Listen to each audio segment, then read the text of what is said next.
Hello, this is Sam Gerrans from samgerrans.com. Today is Thursday, May the 11th, 2023, and today the subject is softening up men. Now, this is an article that somebody sent me. I haven't read it. I've looked at the title, but I can get a gist of what it's going to be about. So we'll look at it together and unpack it. But before I get to that, somebody said in the comments from my last video, I'd mentioned I was rather whimsically mocking the Russian conception of wearing seatbelts and so on, that I had heard one good argument in favour of not wearing seatbelts, and they said, well, come on then, don't keep saying what is it. So here it is. This was an American who said this, and what he said was the reason why he didn't wear a seatbelt, or why he wasn't in favour of seatbelts, was because when you wear a seatbelt, it gives you a false sense of security. You think that the seatbelt's going to save you, and this is delusional. So it's better not to wear a seatbelt, because then you don't have that sort of psychological insulation against the reality of what's going on, and therefore you drive slower and more carefully. And I thought, yeah, I don't personally agree with it. I don't practice it, but it does make sense. It's the only argument. I've heard some ludicrous Russian arguments about not wearing seatbelts, but this was an American argument. And it does make sense. So there you are. That's that. Now, the article we're going to look at today is from Study Finds, which is a sort of summary, I guess, of various research and reviews in a nutshell. So it's dumbed down research, but I would hazard a guess that it's actually propaganda posing as research. In fact, a ton of research is propaganda. I worked, as I said, in public relations. Before that, I've also worked in marketing departments of sort of software companies and so on. If you don't know, this is how it works. What you do is you set up, I mean, I didn't do this personally, but I know this is how it works. You fund some organization that is an objective, that hands out awards for the best whatever it is that you make, and then you get them to give you an award. So you can say award winning. As a rule of thumb, is me personally, I'm being slightly sarcastic, but not hugely. Any author or company which says award winning on it, I just discount it. Award winning is a nonsense, unless it's the Nobel Prize or something. But even that now, the Nobel Prize is a complete propaganda tool. I mean, if you look at the people who've won the Peace Prize over the last 40 years, just if you're interested, just have a look. Get a list of people who've won it. It includes people like Obama. I think Tony Blair shared it with somebody. Henry Kissinger. These are ambassadors for peace. I don't know if the same holds true for the sciences. I can only assume that it does, but I don't know. I could be wrong there. But anyway, this is how it works. Award winning. Be careful, because it's just nonsense. So anyway, well, let's have a look at this. And here we are. The rise of the bromance, young men engaging in close friendships, expressing feelings like never before. Now, the thing is, what they're trying to do is they're trying to make men into something like women, and they've been doing it at school. So I've just got to change the page, to close that page down. They've been doing it, they start at school, where the idea is that boys are somehow failing if they're not just like girls. Well, boys are not like girls. Boys are completely different to girls. Girls are able to sit there and sort of get with the program, and if you look at girls' handwriting, it's completely different. I noticed this at school. This kind of very round, cursive, even script with little hearts, to dot the I's and things. This is the midwit C streamer. They go to every class. They'll do fine. They just kind of consistently sit there and they don't question anything. They just sit there day after day, copying into their copybooks, thousands of lines of stuff they've never really thought about. This isn't all girls, but there was this type, and I noticed it at school. And then you got people like me. My handwriting is appalling. Even I can't read it. So what they try to do is they try to make boys into girls. And now what they're doing is they're putting the boys in chemical restraints. They're giving them all of these drugs to which actually make them addicted to drugs, and then they say that you've got some terrible thing they've just made up, attention deficit disorder syndrome, or whatever they've just come up with. If you look at the American Psychiatric Association, they've got these kind of Bible that comes out periodically. It just grows exponentially. They just make up new terms, new diagnoses.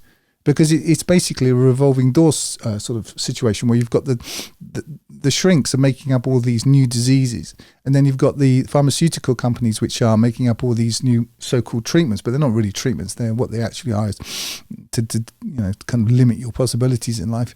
And the psychiatrists then end up on the boards of these pharmaceutical companies, and round and round it goes. And you pay the price, of course. Anyway. Where am I? Yes, they want men to be like women, but we're not like women. He's always there to listen. Friendships between young men are more than just beers and banter. Always there to listen. Do you reckon? Always there to listen. I mean, mostly it's men who watch my channel. I know, because it got YouTube analytics, but I know that some women watch it as well. I mean, let me ask you. The women. How attracted are you going to be to a man who's constantly asking somebody to listen to his feelings? Nah, right? It just isn't going to happen.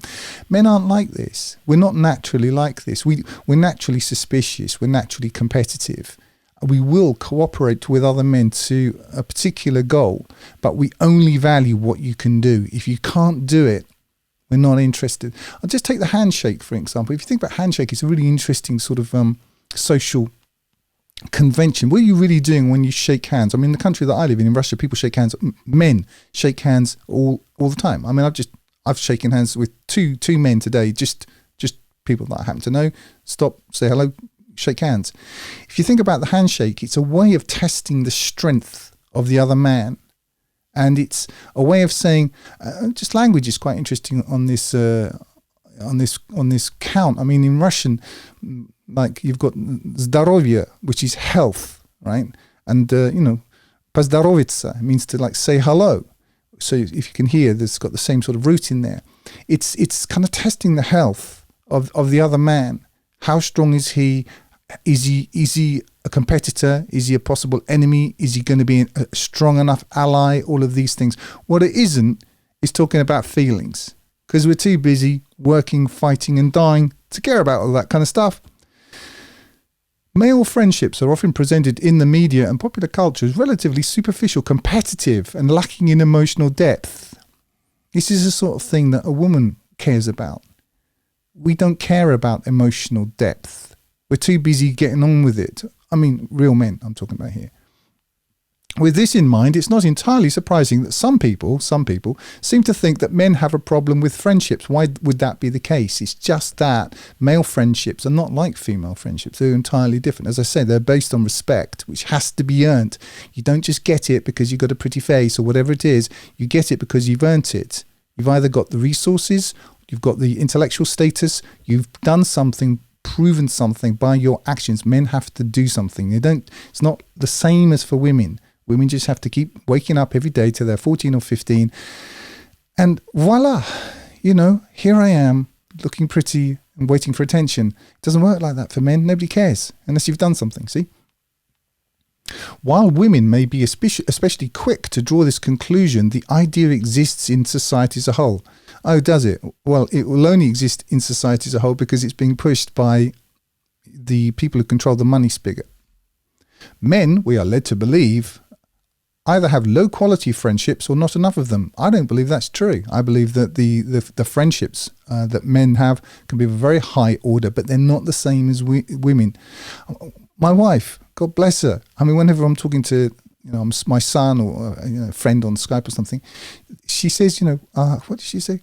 How are they? Or something. I can't remember what it is she says, which is the sort of thing that a woman would, be interested in. We never discuss, it doesn't enter our minds to ask those sorts of questions. We're talking about, actual stuff that's important. How do you feel today?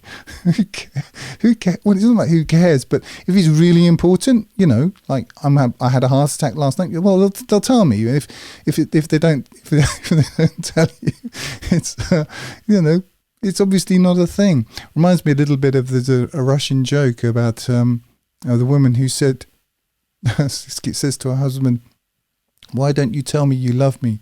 And he said, "Well, I told you when we got married, if anything changes, I'll let you know." There you are. That's the way a man sees things. They lean on women for intimacy. Lean on women. Lean on women. That's an interesting choice of words, isn't it? Lean on women. I mean, of course, there's a partnership, but there's a certain amount of mutual leaning in any sort of marriage, if that's what we're talking about. Shying away from deep and real connections elsewhere. That's not true. Men don't shy away from deep and meaningful connections. We just got a completely different concept of what that means. All of this supposedly increases their chances of loneliness, dysfunction, and even suicide.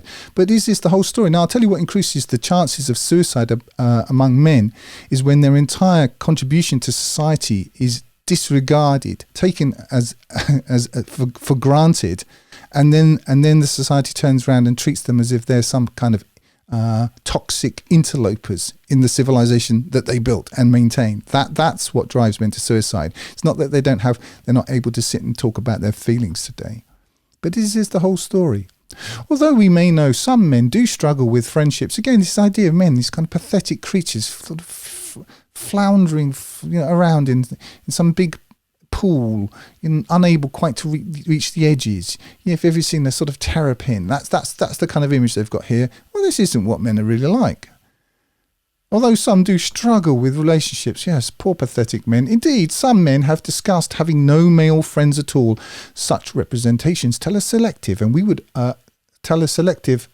argue, ultimately inaccurate story of the relationships men build and sustain. Men build and sustain. Build and sustain is actually what men do, but they don't.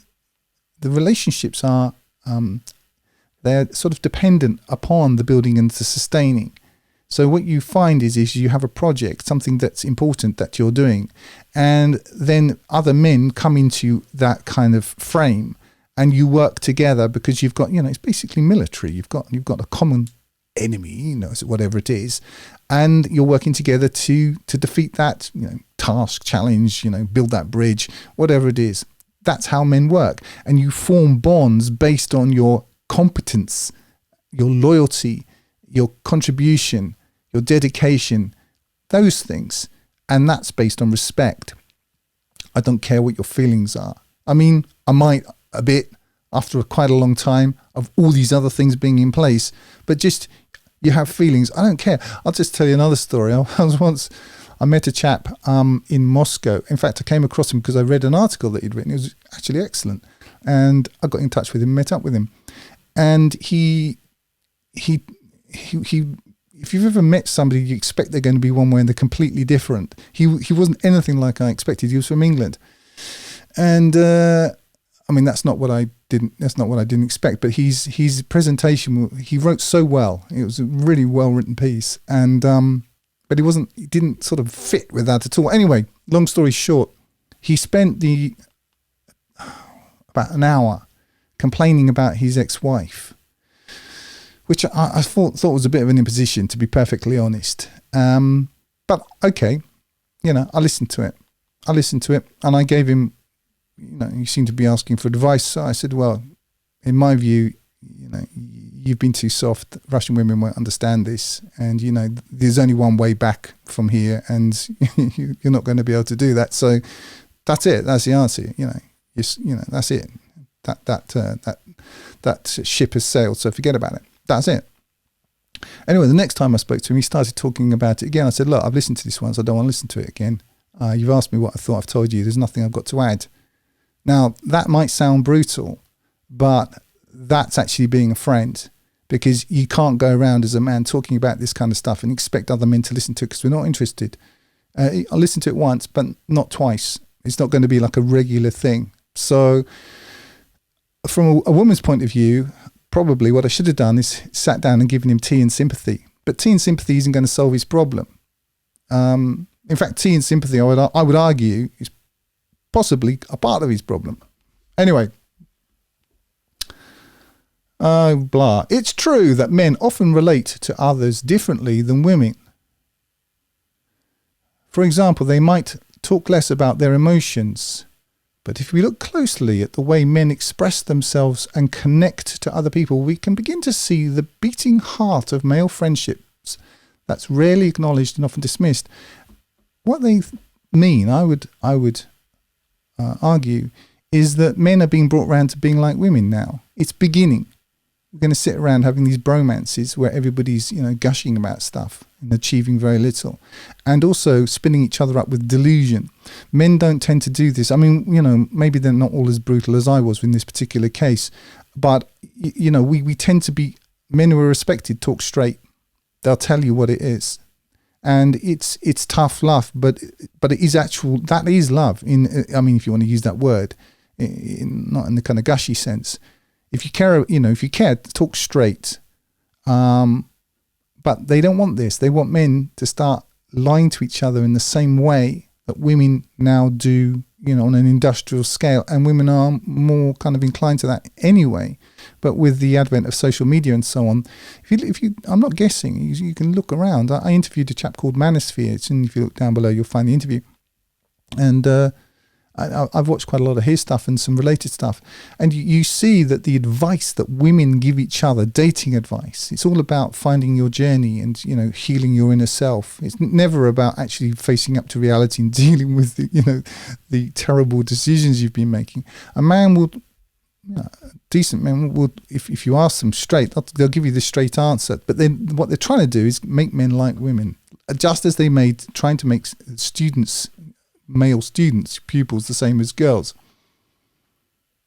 While women may be more skilled at emotional expressions, you see this idea of skilled, men again somehow demeaned.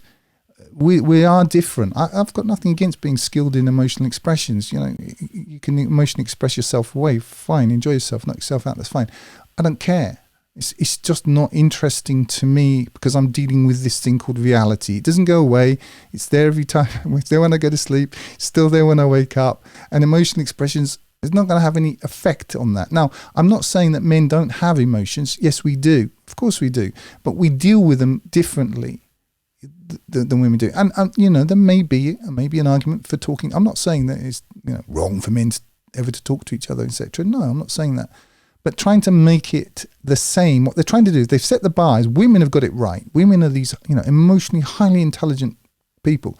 I would argue that's not true, certainly not now. But that's the idea. And men are somehow, we're behind. But if we try really hard, we can catch up. While women may be more skilled at emotional expressions, not all of their conversations are helpful.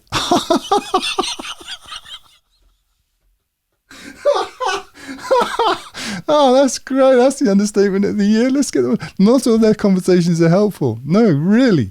Some female to female friendships can lack empathy and understanding, or the support expected of friends during life's trials and tribulations. I don't know. Is it worth really trying to unpack that one? Let's just skip on and go to the next bit. By focusing on the relative lack of verbal expression to suggest that male friendships are not close, we risk limiting our understanding of what intimacy is. What are they trying to do here? Okay, they're trying to sort of set themselves up as an arbiter. There's going to be a payoff in a minute. Let's find it. We then do not see how men demonstrate closeness less obviously, in coded ways, or even silently. Yeah, we're different. We get on with stuff. Humor is one example. Contrary to so the idea is that although we might appear to be emotionally retarded, we do have these sort of pathetic, sort of understated, sort of grayscale ways of attempting to be emotionally intelligent.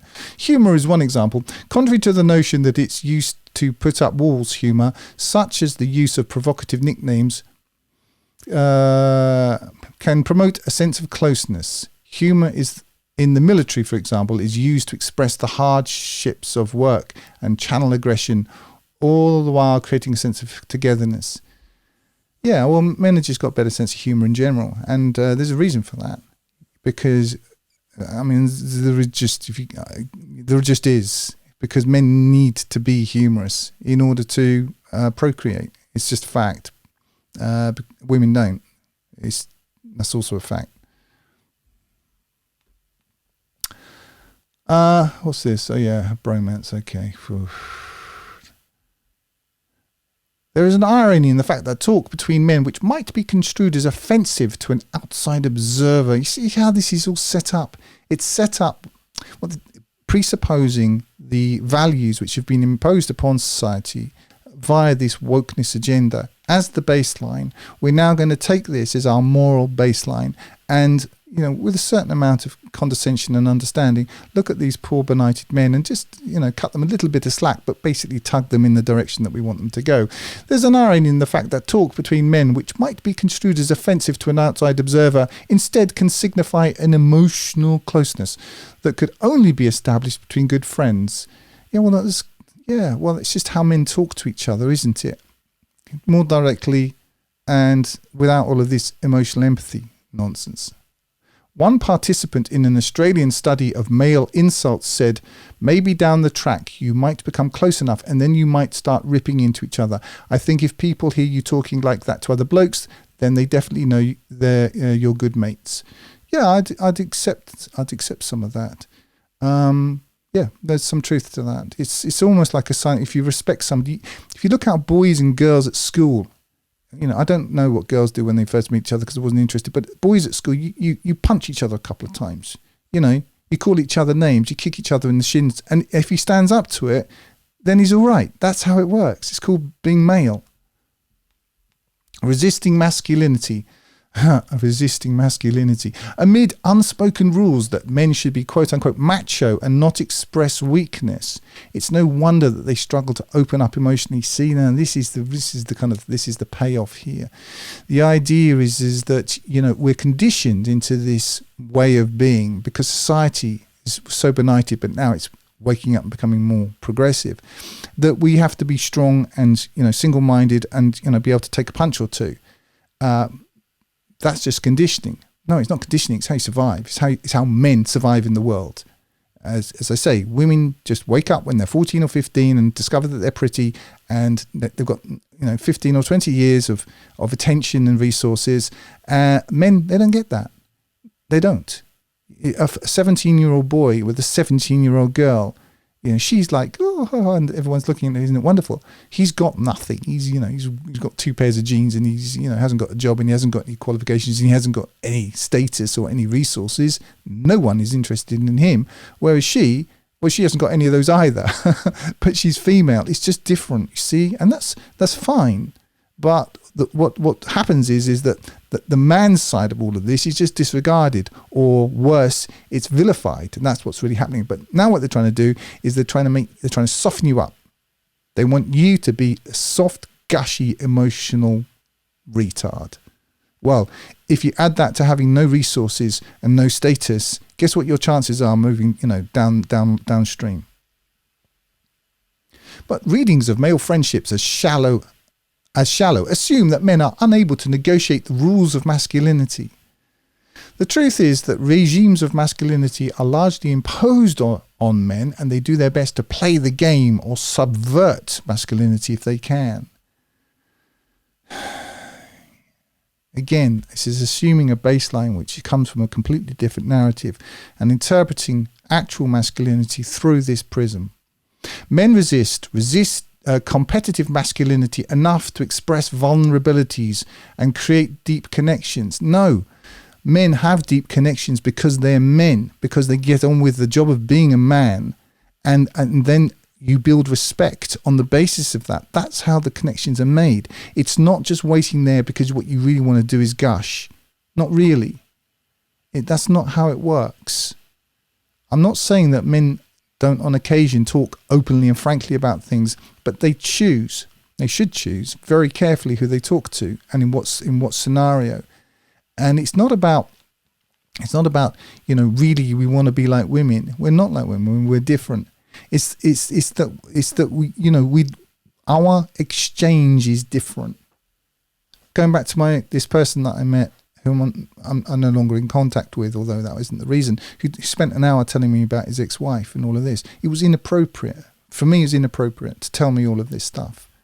But I listened to it, as I say, out of politeness once.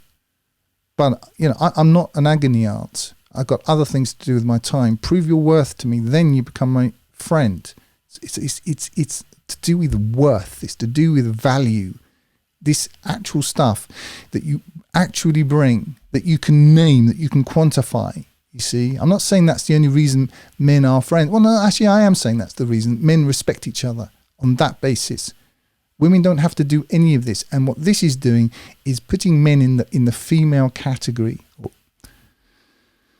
Some men, especially traditional men, inverted commas, who Yabu sucks, we all hate them, bury emotions so deeply that it can be hard for them to know what they feel. Is that right?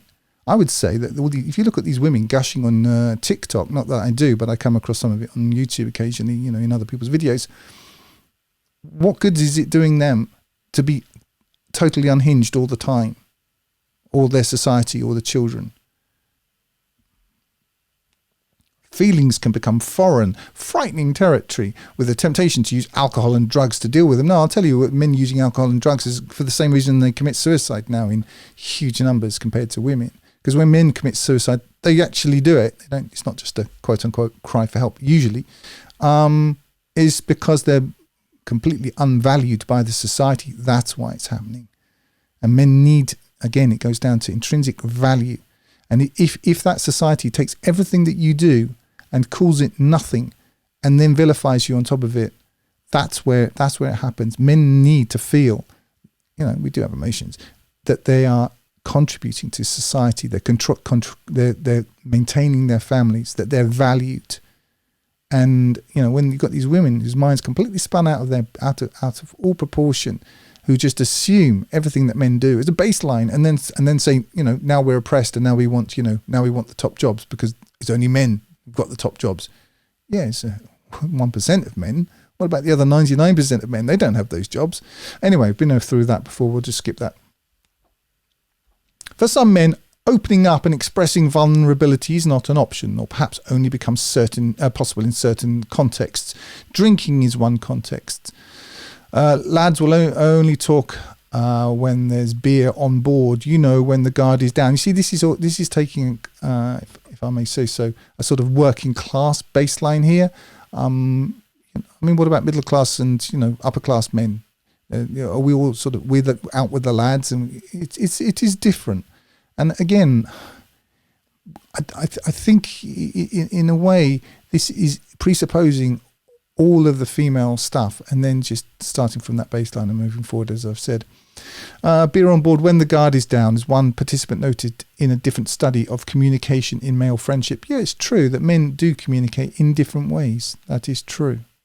War will, bring it out of you quickly. But even in war, it's not about, I'll give you a really good example, just to take from popular culture. If you've seen Pulp Fiction, there's that scene where the soldier comes to the main character when he's a child and presents him with this watch. That scene, that's male friendship, all right? That is it. But it isn't gushing about your feelings, not really. The risks of opening up include rejection and shaming. Yeah, shaming. See all this language, shaming. You've heard all this. This kind of article you could write using ChatGPT. Write a politically correct, pro-feminist article aimed at convincing men that they need to be more like women emotionally. This is what you get.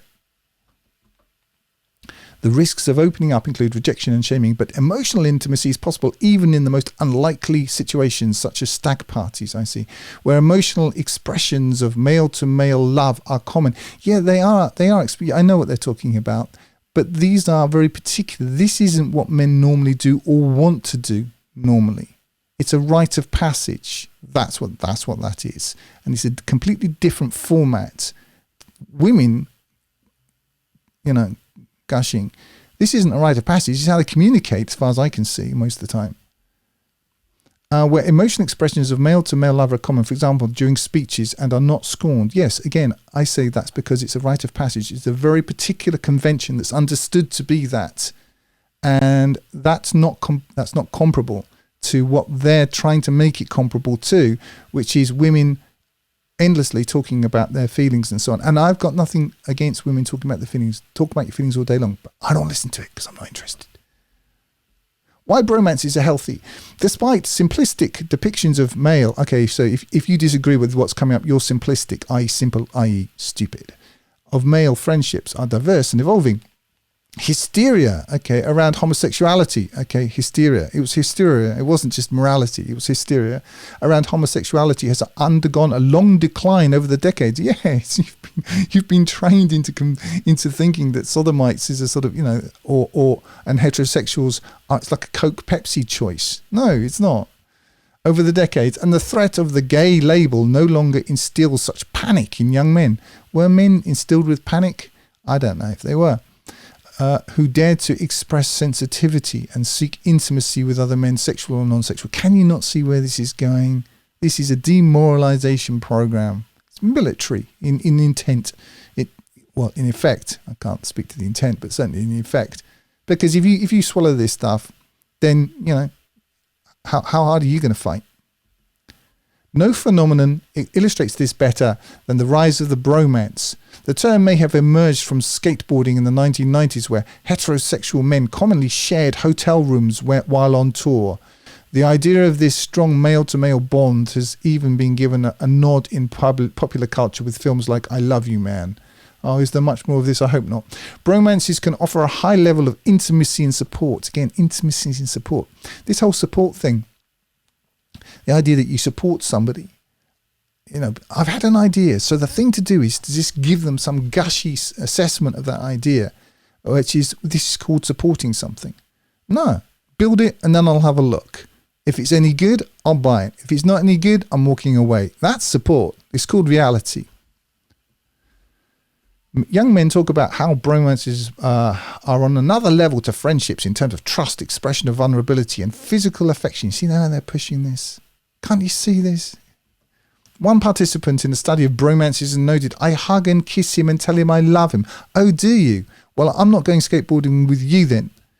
Another said, a bromance involves, quote, someone you can share secrets and pain with and love, and there's a sort of no sort of sexual attraction. Yeah, for now, but even if that's not a part of it, I still don't want to know. I don't want to know. I'm not interested. Because I'm getting, we're actually fighting a war. If you don't realize you're living through a war, what would you do if you were a member of 0.1% of the population and you had to convince the rest of the population not to fight you? How would you do that? A third stated, it doesn't matter what you tell him, he's always there to listen, is he? Well, he's not like me then, is he? Leveling up male friendships, leveling up. You see, it's this combination of pseudo-corporate speak and this, wokeism. Honestly, I think this was written by AI. Research shows younger men are engaging in close male friendships and expressing their feelings. You see, expressing their feelings. It's called being emotionally incontinent.